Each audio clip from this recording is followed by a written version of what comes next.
Hello everyone, welcome to Himachal exam. मैं रवि चंदेल एक बार फिर से आपका स्वागत करता हूं इस वीडियो सीरीज में जो स्पेशली बनाई जा रही है जेआईटी कंप्यूटर ऑपरेटर और क्लर्क के लिए। दोस्तों, पिछली वीडियो में मैं डिस्कस कर चुका हूं 2 टायर आर्किटेक्चर, 3 टायर आर्किटेक्चर और स्कीमा के बारे में।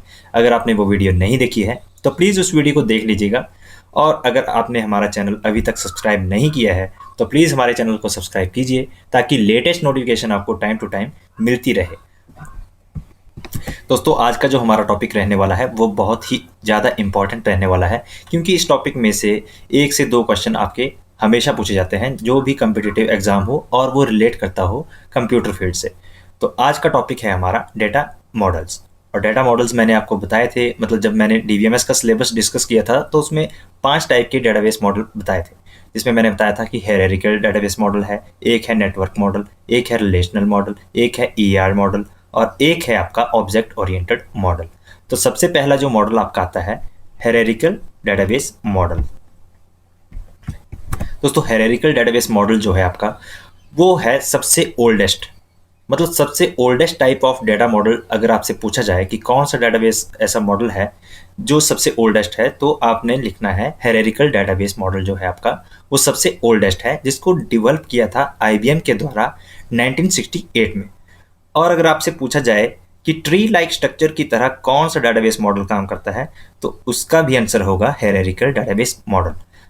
एक और क्वेश्चन पूछा जा सकता है कि वन टू मैनी रिलेशन को कौन फॉलो करता है, तो उसका आंसर भी आपका होगा हायरार्किकल डेटाबेस मॉडल। तो चलिए मैं बताता हूं आपको कि कैसे ये काम करता है। दोस्तों, ट्री लाइक स्ट्रक्चर जो आपका होता है वो लेवल बाय लेवल काम करता है और इसको पेरेंट चाइल्ड रिलेशन भी कहा जाता है, जिसमें एक आपका पेरेंट होगा और उसके मल्टीपल आपके चाइल्ड हो सकते हैं। अगर दोस्तों इसको एग्जाम्पल के तौर पर अगर हम समझें तो हम इसमें एग्जाम्पल ले सकते हैं किसी कंपनी का। तो उसमें जो पेरेंट का जो रोल अदा करता है, मतलब जो रूट लेवल पे बैठा जो होता है वो होता है जनरल मैनेजर। मतलब जो ऊंची सबसे पोस्ट होती है उसकी वो होती है जनरल मैनेजर की। और उसको उसके नीचे जो लेवल्स आ सकते हैं आपके, मतलब वो डिपेंड करता है आपकी ऑर्गेनाइजेशन के ऊपर कि कितनी बड़ी आपकी कंपनी है, कितनी बड़ी वो ऑर्गेनाइजेशन है। तो उसको डिवाइड किया जा सकता है डिप्टी जनरल मैनेजर्स में। वो डिपेंड करता है कितनी बड़ी ऑर्गेनाइजेशन है, मतलब उसमें 2 या 2 से अधिक जितने भी डिप्टी जनरल मैनेजर आप क्रिएट कर सकते हैं, वो डिपेंड करता है जनरल मैनेजर पे। और उससे नीचे आपके आते हैं डिप्टी जनरल मैनेजर के जो नीचे आपके आते हैं वो आते हैं HR department, finance department, marketing department और आईटी डिपार्टमेंट। और हर डिपार्टमेंट में एक एक आपका मैनेजर होता है और मैनेजर के नीचे जो आपके होते हैं वो होते हैं एम्प्लॉयज़।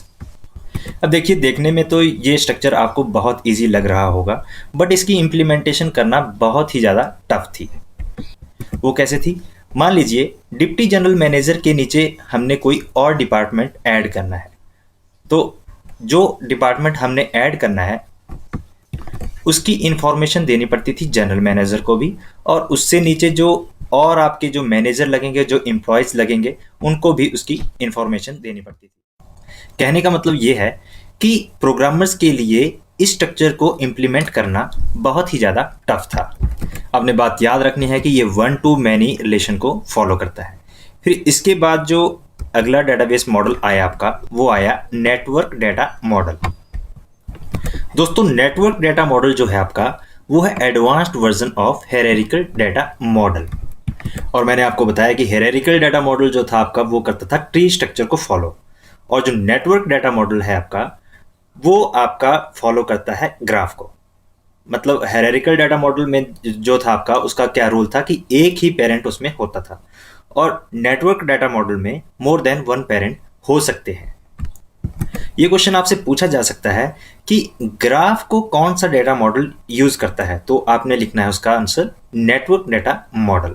और आपने याद रखना है कि सेट्स और रिकॉर्ड जो यूज होते हैं आपके वो होते हैं नेटवर्क डेटा मॉडल में।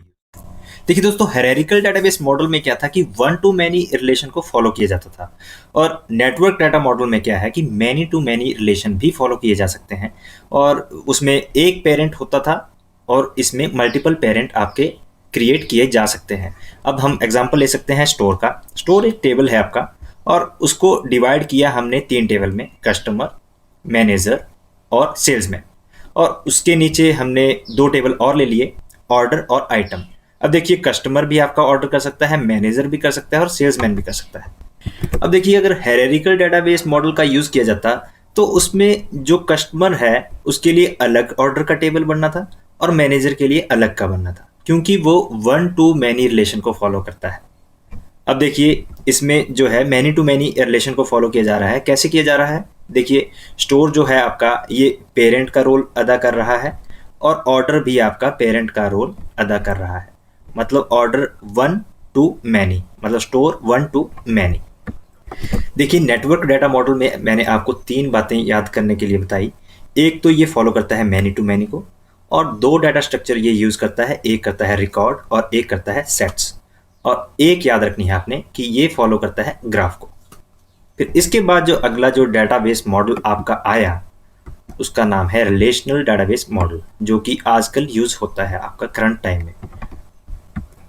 अगर सिंपल सी भाषा में मैं आपको बताऊं तो ये एक टेबल की तरह काम करता है। मतलब जो हमारा डेटा जो रखा जाएगा वो एक टेबल की फॉर्म में रखा जाएगा। और दोस्तों टेबल की जो इम्प्लीमेंटेशन होती है आपकी, उसके लिए कुछ सॉफ्टवेयर यूज़ किए जाते हैं, जिसमें आप एग्जांपल ले सकते हैं ओरेकल, एसक्यूएल और माई एसक्यूएल का। दोस्तों रिलेशनल मॉडल तैयार करने से पहले हम हेल्प लेते हैं ईआर डायग्राम की। ईआर की फुल फॉर्म है एंटिटी रिलेशनशिप।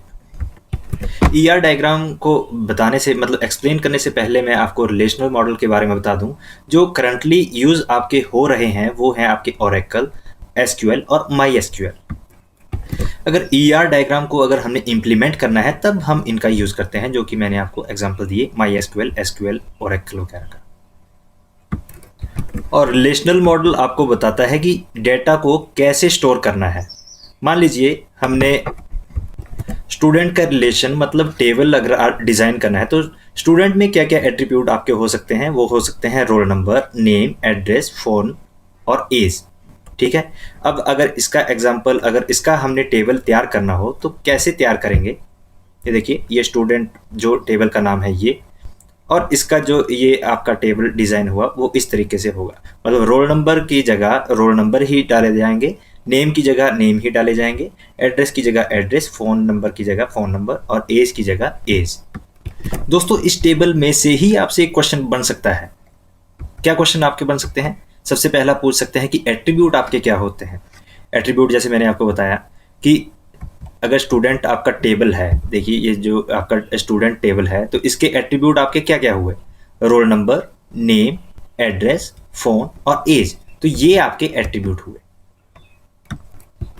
और अगर आपसे पूछा जाए रिलेशन स्कीमा आपका क्या होता है, तो रिलेशन स्कीमा आपका होता है कि अगर टेबल का नाम और उसके एट्रीब्यूट्स के बारे में अगर आपसे पूछा जाए तो वो आपका होता है रिलेशनल स्कीमा। मतलब स्टूडेंट और roll number, name, address, phone और एज, मतलब टेबल के नेम के साथ अगर एट्रीब्यूट दिए जाएं तो उसको बोलते हैं रिलेशन स्कीमा।